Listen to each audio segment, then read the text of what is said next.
Hi everyone, my name is Pastor Jessica Campbell, and I'm the Associate Pastor here at the First United Methodist Church of Morristown.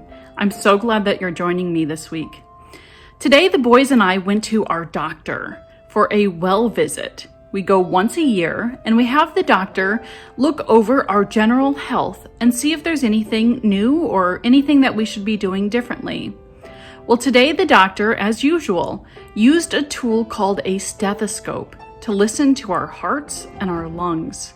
The stethoscope was invented by a French doctor named René Laennec in 1816. That was a long time ago. Well, when René Laennec, the French doctor, invented the stethoscope, he was worried that doctors would stop listening to their patients and only use this tool to listen to their hearts.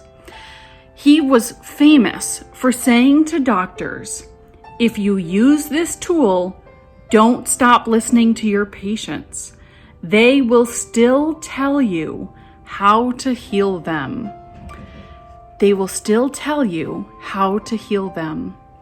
I think that's why the doctor didn't just listen to our heart or just listen to our lungs, but asked us questions about what we were eating, about how much we exercise, about how much water we were drinking, and if we slept well at night. The doctor had lots of questions, and when we were all done, they said all four of us had a clean bill of health, for which we are thankful.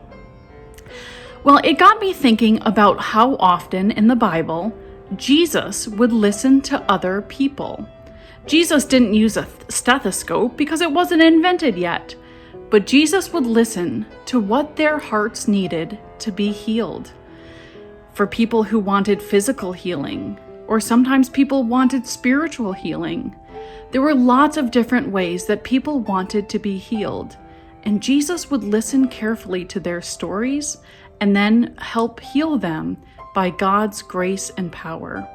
And what a special gift it is that God hears our hearts as well.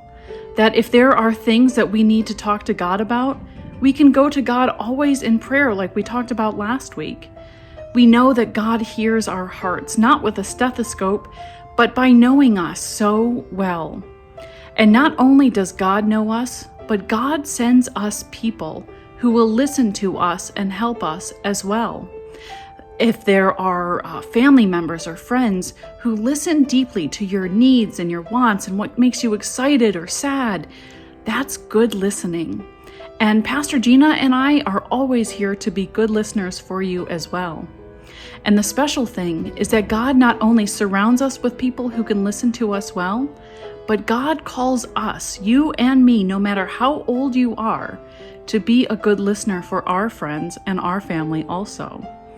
I know that sometimes I get onto my device, my cell phone or my iPad or whatever, and I'll get into a game or I'll be reading a book on my phone or I'll be listening to something.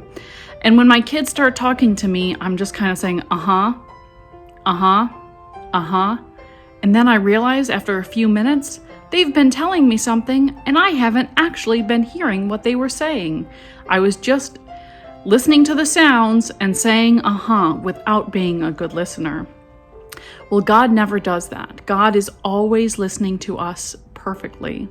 And God wants us to be good listeners too, and to have people in our life who will listen to us so we can share our true feelings and have all of our hearts healed. Isn't that wonderful news? Friends, let's go this week and be good listeners. Have a good week.